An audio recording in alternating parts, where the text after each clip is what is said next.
Olá, pessoal, bom dia, tudo bem? Espero que todos vocês estejam bem, pessoal. Aqui é a professora Andréa Santos, de língua portuguesa.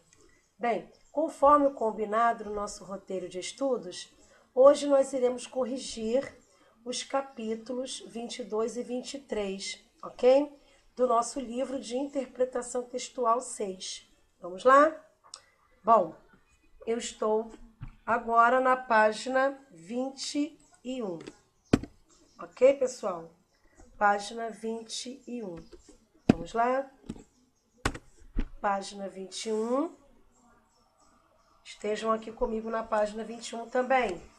Capítulo 22, tá? Nós aprendemos aqui no capítulo 22, né? O que são termos implícitos e explícitos dentro, né? Dos textos, das orações, não foi isso? Bom, aqui na atividades para a sala, nós vamos fazer o primeiro exercício. Só escolher as questões objetivas, tá bom? Vamos lá? É uma questão da Fundação Getúlio Vargas, que diz assim, ó, a respeito da interpretação do quadrinho, analise as afirmativas a seguir. Ok? Exercício número 1, ok? E aí diz assim, ó, querido, você não devia levar uma vida tão sedentária. Aí o marido responde, tá bom. Então, quando você voltar, traga um copo de água bem gelada para mim. Bom, aqui diz o seguinte, número 1. Associando texto e imagem, é correto afirmar que o uso da ironia é a chave para o entendimento do quadrinho. 2. Na fala do homem, o humor reside em um trocadilho com relação à fala da mulher. Número 3. Não há elementos textuais que indiquem ser possível afirmar com certeza se o homem entendeu ou não a mensagem da mulher. Vamos virar a página agora? Vamos lá? Bom, o enunciado diz, assinale. Bom, só poderia ser a letra B de bola, né? Se apenas as afirmativas 2 e 3 estiverem corretas. Então, pessoal, número 1 é a letra B de bola, ok? A primeira afirmativa que diz assim, ó, associando texto e imagem, é correto afirmar que o uso da ironia é a chave para o entendimento do quadrinho. Essa afirmativa, pessoal, é falsa. É falsa. Por que é falsa? Bem, a ironia é uma possibilidade de interpretação, tá? A outra é o trocadilho sedentário por sedento, que gera o efeito de humor. Por isso que a primeira afirmativa é falsa. Já a afirmativa de número 2 e 3 são verdadeiras, tá? Bem, porque o humor ele pode ser gerado, né, da troca, né, do termo, da troca da palavra sedentária por sedenta. E também, conforme explicado, né, há duas interpretações possíveis para a fala do homem. Então, não se pode afirmar qual delas é a que cabe, né, de fato, ao contexto do quadrinho, ok? Vamos agora para a questão de número... Vamos pegar aqui a número 4. A número 4, ela é objetiva. Vamos lá? Questão número 4. Todos comigo aqui na questão número 4, que diz assim, é uma questão da UERJ, tá? Ao descrever sua criação, Joana expressa uma opinião crítica acerca das redes sociais existentes. Essa crítica é reforçada nas falas da personagem, principalmente pelo uso de... Então, ele está se referindo aqui, né, a essa tirinha aqui, tá? Porque essa tirinha aqui que vai responder as questões 4 e 5, que diz assim, ó, oi, Joana, o que está fazendo? Aí a Joana responde, criando a primeira rede antissocial do planeta. Um espaço virtual onde não compartilho nada com ninguém. E ninguém me incomoda com jogos, correntes, piadas ou opiniões sem noção. Aí a outra, né, a outra amiguinha responde, legal, legal, vai ser um sucesso essa rede, né? Legal, vai ser um sucesso essa rede. Aí a outra responde, só se eu falhar. Então, pessoal, vocês podem perceber que aqui na questão número 4 está se referindo a essa tirinha, Então, ao descrever sua criação, Joana expressa uma opinião crítica acerca das redes sociais existentes. Essa crítica é reforçada nas falas da personagem, principalmente pelo uso de, só poderia ser a letra B de bola, tá? Palavras de sentido negativo, ok? Então, vocês podem marcar aí a letra B de bola, tá? Então, usando palavras com sentido negativo, como antissocial, né? Não, nada, ninguém, né? E incomoda, não é isso? Joana, ela expressa sua opinião contundente sobre as redes sociais, ok? Vamos agora para a questão de número 5. Bom, em que elemento se fundamenta o efeito de humor da tirinha? Vamos lá? Bom, a resposta só poderia ser essa, no último quadrinho, né, que Joana revela não pretender que a rede criada, né, alcance sucesso algum. Ou seja, deve ser antissocial mesmo, pois ela pretende exatamente, né, libertar-se das importunações das redes sociais, ok? Vamos agora, então, para as atividades propostas. Atividades propostas, página 29. Vamos lá? Bom, aqui na página 29, página 23, desculpem. Então, aqui na página 23, nas atividades propostas, nós temos um texto que já vai responder as questões de 1 a 5, tá? Nós temos 3 textos, na verdade. Texto 1, texto 2 e texto 3, ok? Que foram textos retirados da revista Veja, tá? Então, vamos direto ao enunciado, porque os textos são bem grandes. Vamos lá? Número 1. Enfocando o momento presente, os textos 1, 2 e 3 constatam, respectivamente, só poderia ser a letra A, uma esperança, né? Realidade e possibilidade. Então, o texto 1 apresenta a esperança de cientistas, tá, em pesquisas em relação ao processo de envelhecimento. O texto 2 apresenta a realidade de uma criança que cresceu em um orfanato, mas superou as adversidades. Já o texto 3, por sua vez, né, ele apresenta as possibilidades de um futuro melhor para crianças que vivem em condições miseráveis. Então, por isso que a resposta do número 1 é a letra A. Número 2, os 3 textos indicam explícita ou implicitamente um aspecto como importante para as finalidades a que se propõem. Trata-se do aspecto de confiança no futuro. Letra D de dado. Podem marcar aí, letra D de dado. Então, os 3 textos, né, indicam que é necessário ter confiança em um futuro melhor, ok? Número 3. No texto 1, o estudo científico objetiva o quê? Objetivo o quê? Conjugar longevidade com qualidade de vida. Letra D de dado também, tá? Letra D. Então, o texto ele diz assim, ó, abram aspas, garantir que as condições físicas da juventude sejam mantidas por mais tempo, fecham aspas. Ou seja, conjugam, né, longevidade com a qualidade realmente de vida. Então, número 3, letra D de dado, tá? Número 4, o sentido de, abram aspas, quanto maior a pressão, maior é a sua capacidade de superação, fecham aspas. Conforme o texto 2, é apresentado em uma das opções a seguir. Indique-a. Só poderia ser a letra B de bola. A resposta varia na razão direta do grau de exigência. Tá? Então, a frase da opção B, ela expressa o sentido, né, dessa máxima que está aqui no enunciado. Ok? Vamos virar a página agora. Vamos lá para o número 5. Vamos lá? Exercício número 5. Estão mostrando, né?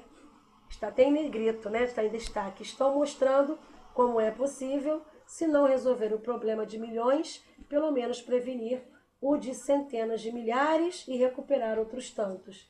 Ele destacou aqui os trechos, os termos estão mostrando e o, né? Esse o. Então, no texto 3, a locução verbal e o pronome destacados, no processo coesivo textual, referem-se, respectivamente, só poderia ser a letra a fundações e organizações não governamentais. E também é um problema. Então, pessoal, as palavras destacadas aqui, elas referem-se justamente a essas duas situações, tá? A fundações e organizações não governamentais e também ao problema. Então, letra A. Vamos agora para a questão de número 7 e 8, tá? O que acontece aqui? Esses quadrinhos aqui, eles vão responder as questões 7 e 8, ok? Os quadros a seguir fazem parte de um manifesto criado por uma revista feminina, que diz assim, 10 truques para arranjar um namorado? Mas tá bom, solteira. Barriga chapada em 15 dias? Claro, agora conta outra. Contar calorias?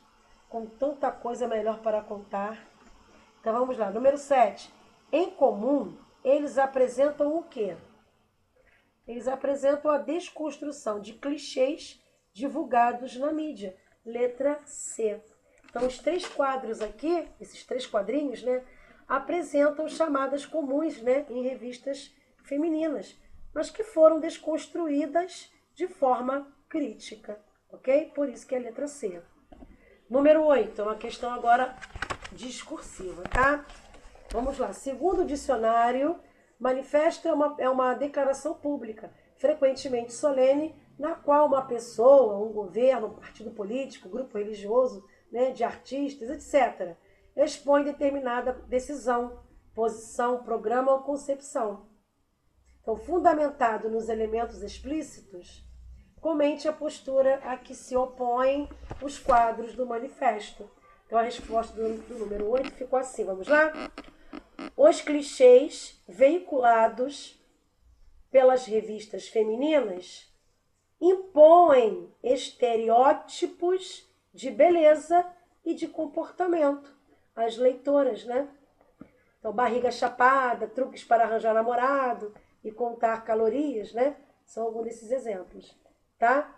Então, as respostas a essas imposições veiculam um protesto leve, tá? Despojado, ok? Revelando, então, uma postura avessa às exigências, né? Às exigências e ao excesso de controle, ok? Número 9. Vamos lá? Leia a charge e em seguida responda a questão. O que você está lendo? A Metamorfose, de Franz Kafka, desculpem, de Franz Kafka. E qual é a sua impressão? Literatura barata. Bem, considerando-se os elementos verbais e visuais da charge, conclui-se que o humor decorre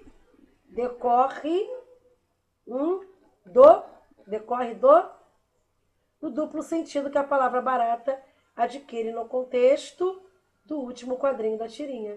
Letra B de bola. Então, pessoal, o efeito de humor aqui da tirinha fundamenta-se justamente no duplo sentido da palavra barata. No terceiro quadrinho, a palavra barata é um adjetivo, ok?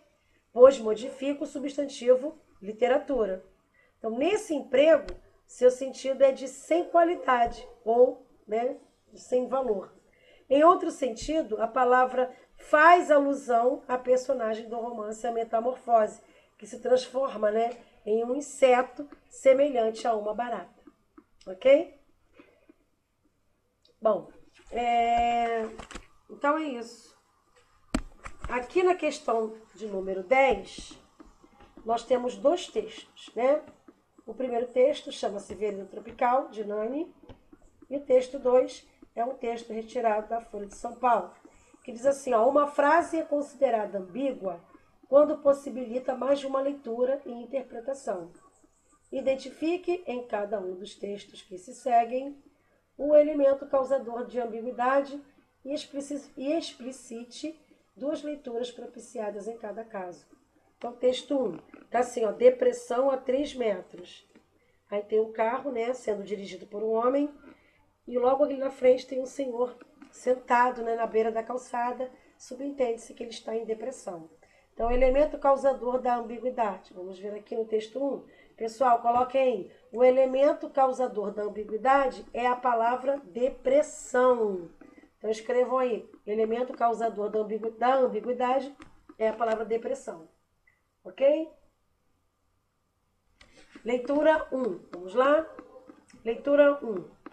Coloquem aí. A placa sinaliza ao motorista a existência de um buraco ou cavidade da rodovia, vírgula, com o propósito de evitar um acidente. Essa é a leitura 1. Leitura 2. A placa adverte o motorista da existência de uma pessoa deprimida nas proximidades da rodovia. Ok? Essa é a resposta do texto 1. Texto 2 agora, vamos lá?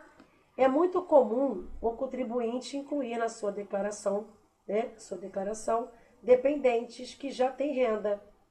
Essa inclusão pode não ser vantajosa. Para um dependente que estuda, não é vantagem o contribuinte incluí-lo se sua renda for superior a R$ 4.439,34. Bom, elemento causador da ambiguidade.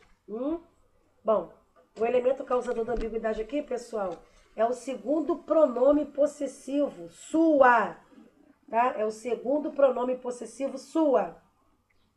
Bom, como ficaria a leitura 1? Leitura 1, né? Fica assim, ó, a renda do contribuinte é superior,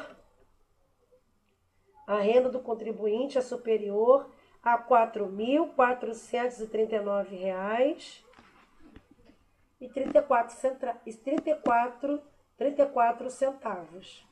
Essa é a leitura 1. Leitura 2. A renda do dependente é superior a R$ 4.439,34. Essa é a leitura 2. Ok? Bom, encerramos aqui a correção dos exercícios, né, do capítulo 22. Vamos agora para a correção do capítulo 23, dos exercícios do capítulo 23. Vamos lá? Vamos mudar a página, então. Vamos agora para o capítulo 23, que fala sobre termos, né, que são pressupostos e subentendidos, não é isso? Então, eu estou agora aqui na página 29. Vamos lá? Página 29, nós temos as atividades para a sala. Bom, vamos ler aqui a primeira questão. Bom, aqui nós temos um texto que vai responder as questões de 1 a 3, tá? Cujo título é A Outra Face do Macaco. É um texto de Gabriela Aguerre, que diz assim, ó, os chimpanzés, nossos primos genéticos, também fazem uso da força bruta de forma gratuita, né, e com requintes de crueldade. Já não estamos sós no inferno da violência. Então diz assim, no livro Uma Janela para a Vida, no qual relata suas 3 décadas de experiência nas selvas da Tanzânia, tornando-se uma das pioneiras da observação direta dos chimpanzés, Jane Goodall, né, ou Jane Goodall, relata sua decepção com o comportamento dos animais. Abram aspas. Durante muitos anos, acreditei que os chimpanzés eram, no geral, bem mais legais do que nós. De repente, descobri que, sob certas circunstâncias, podiam ser igualmente brutais, que também tinham em sua natureza um lado obscuro. Isso doeu. Fecham aspas. Essa é a fala, né, da Jane Goodall. Bom, o enunciado do número 1 diz assim, quanto ao emprego dos recursos expressivos no texto, assinale V para verdadeiro ou F para falso. Primeiro, vamos lá? A palavra outra do título permite antecipar que vai ser apresentada uma face do macaco já conhecida pelo leitor. Bom, essa afirmativa ela é falsa, ok, pessoal? A palavra outra no título ao contrário do que afirma aqui, né, esse primeiro parênteses, né, antecipa que será apresentada uma face do macaco até então desconhecida, ok? Vamos para o segundo parênteses, desculpem, segundo parênteses, vamos lá? A palavra também foi usada para introduzir a ideia de que a violência é prerrogativa do ser humano. Então, essa afirmativa aqui também é falsa. Tá? A palavra também, pessoal, ela introduz a ideia, né, de que a violência não é prerrogativa do ser humano. Tá? Então, a forma verbal aqui, ó, né, no caso a palavra, desculpem, a palavra também, melhor dizendo, ela introduz somente a ideia de que a violência não é prerrogativa, só isso. Ok? Então vamos lá, continuando. Terceiro parênteses. As palavras gratuita e requintes são apresentadas no texto com a carga negativa. No entanto, em outros contextos, podem adquirir força positiva, como ocorre em entrada gratuita e receber com requintes. Essa afirmativa é verdadeira. Outro parênteses. A palavra já introduz o pressuposto de que antes o ser humano estava sozinho no inferno da violência. Essa afirmativa aqui, pessoal, ela também é verdadeira, ok? Ela é verdadeira. Vamos prosseguir? Último parênteses. A forma verbal estamos está no plural, para indicar que a afirmação se refere somente a Gabriela Guerre e aos demais redatores da revista Super Interessante. Então, esse parênteses aqui, essa última afirmativa aqui, ela é falsa também, porque a forma verbal estamos faz referência aos homens, né, de modo geral, né, e aos animais também, ok? Então, número 2, analise as afirmativas que tratam de possibilidades de mudança na ordem das palavras do texto em questão. Então, nós temos aqui 3 afirmativas. A primeira, se o segmento nossos primos genéticos fosse colocado antes de os chimpanzés, continuaria a ser o aposto da frase. Será que essa afirmativa aqui ela é verdadeira? Não, ela não é verdadeira, ela é falsa. Ok, pessoal? Então, ela é falsa. Ok? A primeira afirmativa ela é falsa. Vamos para a segunda afirmativa? O segmento fazem uso da força bruta pode ser substituído por fazem uso de uma bruta força, sem alteração do sentido da frase. Essa segunda afirmativa também é falsa. Então, está correta apenas a 3. Tá? Se o segmento com requinte de crueldade fosse substituído por com crueldade de requinte, continuaria a indicar um modo de ação verdadeiro. Então, somente a 3 está correta, ok? Então, a troca na ordem das palavras, né, não causaria alteração de sentido na terceira afirmativa. Então, número 2, letra C de casa, ok? Número 3. Vamos lá? Número 3.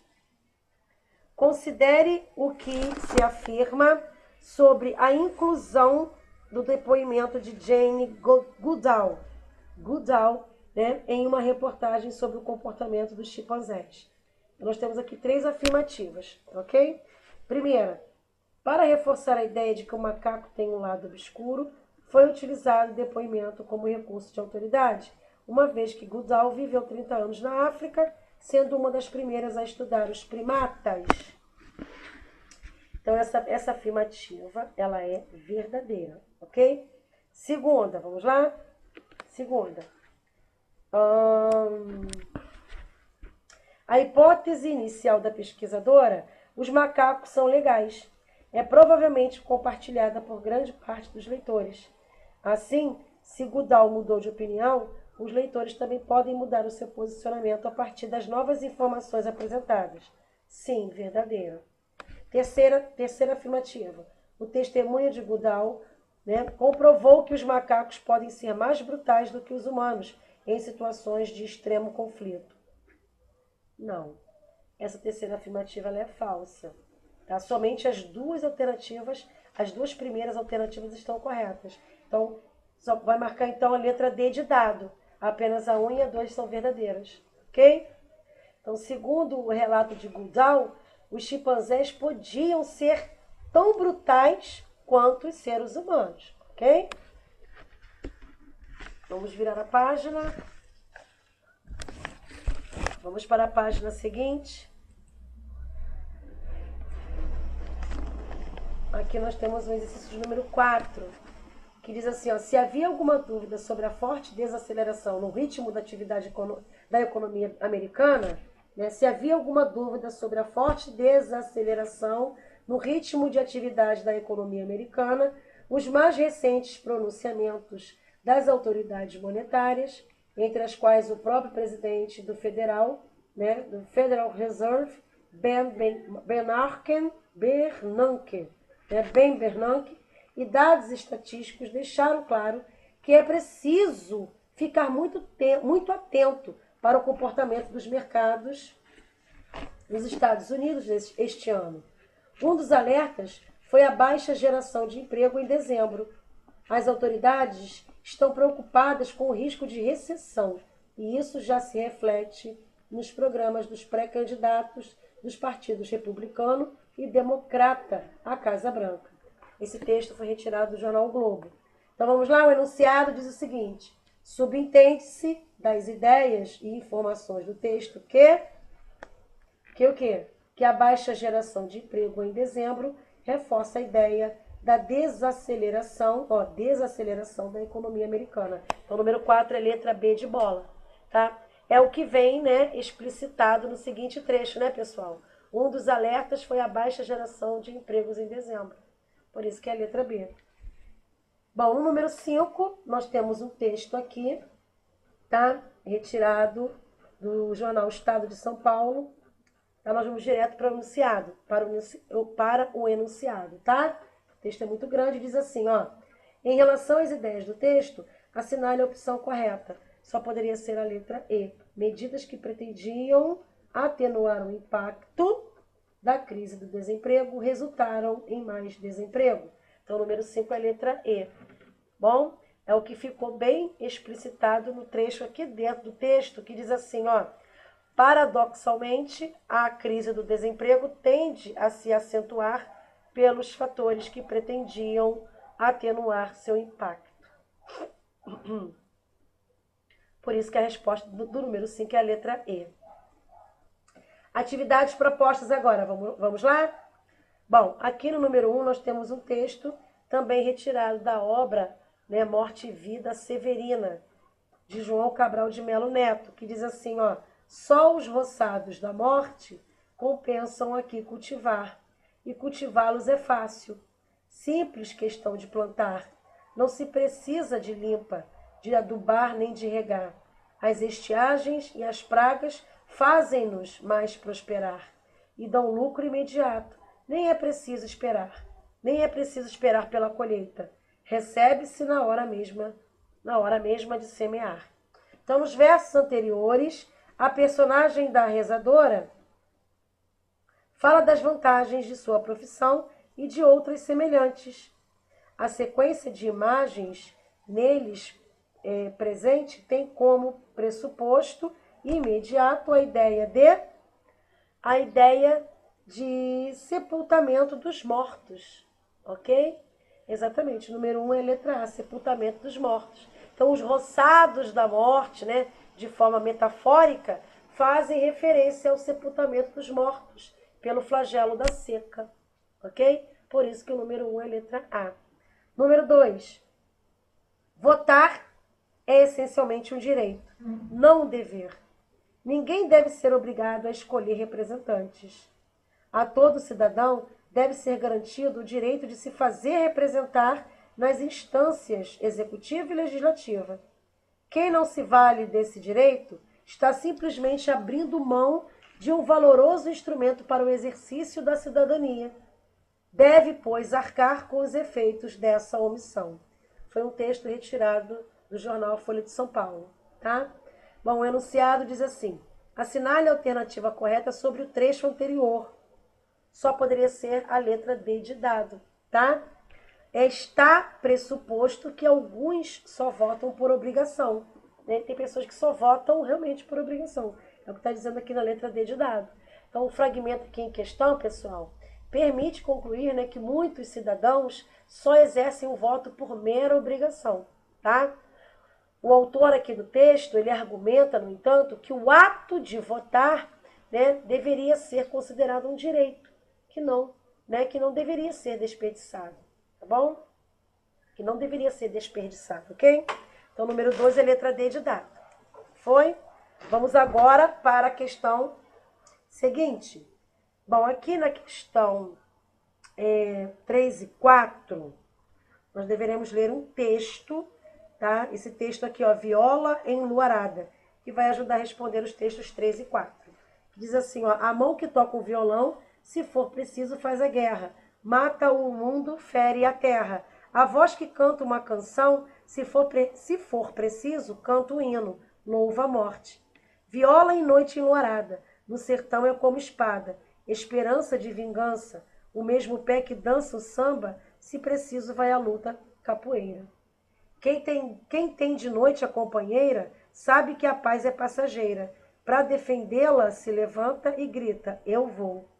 Mão, violão, canção, espada e viola enluarada pelo campo e cidade.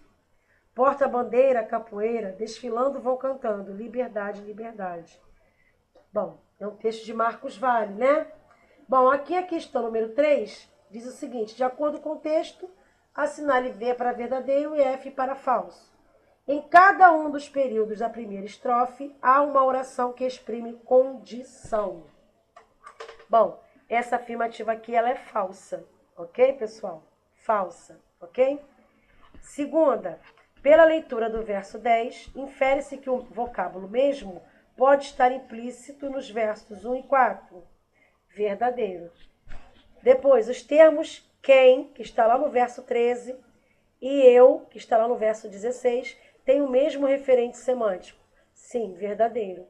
E o último parênteses. O objeto direto do verbo defender é um pronome que se refere exclusivamente à companheira.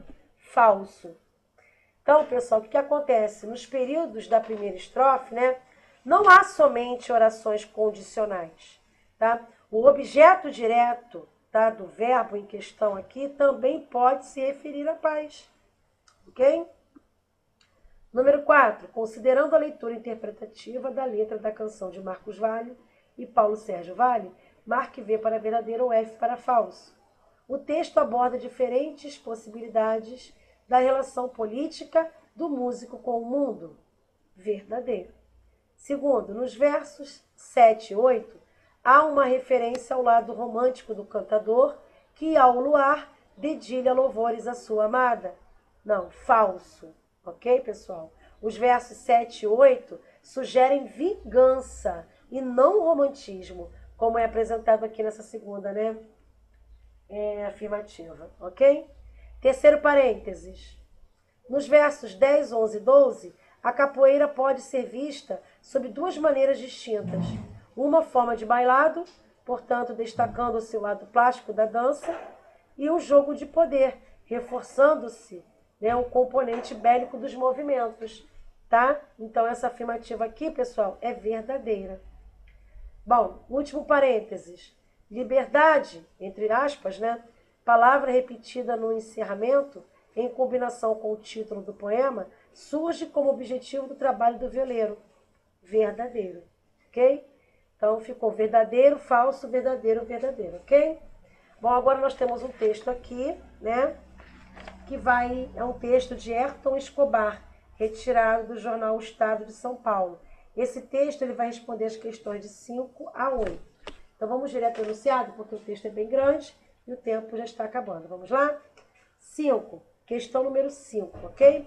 Diz assim, percebe-se claramente no texto que a preocupação a partir da análise de informações diversas com a presença de espécies estrangeiras no habitat natural brasileiro. Então, letra A. Então, o autor aqui no texto, pessoal, ele se mostra realmente preocupado com a presença de espécies estrangeiras, tá? Estrangeiras. Por quê? Haja vista que elas podem concorrer com as espécies nativas, trazendo assim desequilíbrios, né, de ordem ambiental e até mesmo econômica. Então, número 5, letra A. Número 6. Assinale a afirmativa que está relacionada com a leitura do texto anterior. Só poderia ser a letra D de dado. O vocábulo exóticas apresenta diferentes significados. E em relação às espécies assim denominadas no texto, é possível entendê-las no sentido próprio da palavra, equivalente a vindas de fora. Então, vocês podem perceber, tá, que a letra D de dado, né, o número 6, a resposta é a letra D de dado. Por quê? Porque aqui vocês perceberam que, além do sentido original atribuído à palavra exótica, que significa aquilo que vem de fora, no caso de outra região, né, de outro país, também é possível identificar no texto o sentido de extravagância, né, e esquisitice, associado a esse adjetivo também. Ok? Número 7. Vamos lá? Número 7, leia o trecho a seguir. Mas a verdade ecológica mas a verdade ecológica é que elas não deveriam estar ali. Essa frase está lá no primeiro parágrafo. Então ele pergunta aqui, a expressão anterior permite inferir corretamente, considerando-se o contexto que só poderia ser a letra C. A excessiva população, né? A excessiva população de algumas espécies animais, como os pombos, pode provocar desequilíbrio ambiental e disseminar doenças. Tá, pessoal? Então, só poderia ser a letra C. E o texto ele só afirma que há várias espécies, né, de gramíneas usadas em pastos, tá? Não se podendo afirmar nada a respeito, então, da necessidade de um perfeito entrosamento entre elas, diferentemente do que afirma a alternativa A, tá? Então, só poderia ser a letra C mesmo, ok? Vamos agora para a questão de número 8. Vamos lá? Conclui-se corretamente do texto que as espécies invasoras, letra B, podem tornar-se um problema complexo, com repercussões ambientais e econômicas de grande impacto negativo. Então, número 8 é a letra B de bola, tá, pessoal? 9. A questão 9 e 10, né, nós temos que ler esse texto também, né, que fala assim, ó, como a Folha era o único veículo que mandava repórteres, né, da sede, como a Folha era o único veículo que mandava repórteres da sede em São Paulo para todos os comícios e abria generosamente suas páginas para a cobertura da campanha das diretas, passei a fazer parte da trupe, dar palpites nos discursos, sugerir caminhos para as etapas seguintes. Viajava com os 3 líderes da campanha em pequenos aviões fretados e em alguns lugares, Dr. Ulisses. Era assim que se referiam a ele. Fazia questão de anunciar minha presença no palanque. Eu sabia que, em outras circunstâncias, essas coisas não pegariam bem para um repórter. Àquela altura, no entanto, não me importava mais com o limite entre as funções do profissional de imprensa e as do militante. Ficava até orgulhoso, para falar a verdade. Cevado pelas negociações de bastidores no parlamento, em que tudo devia estar acertado antes de a reunião começar, o incansável Ulisses, que na Constituinte de 1987 passaria horas presidindo a sessão sem levantar sequer para ir ao banheiro, transmudara-se no palanqueiro de primeira. Impunha logo respeito. Eu até diria que ele era reverenciado, né, aonde quer que chegasse. A campanha das diretas não tinha dono e por isso crescia a cada dia. Mas embora ele não tivesse sido nomeado, todos sabiam quem era o comandante.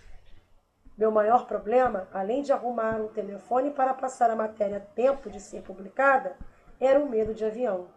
Abram aspas. Fica calmo, meu caro jornalista. Avião comigo não cai. Fecham aspas. Procurava me tranquilizar, doutor Ulisses, com seu jeito formal de falar até em momentos descontraídos.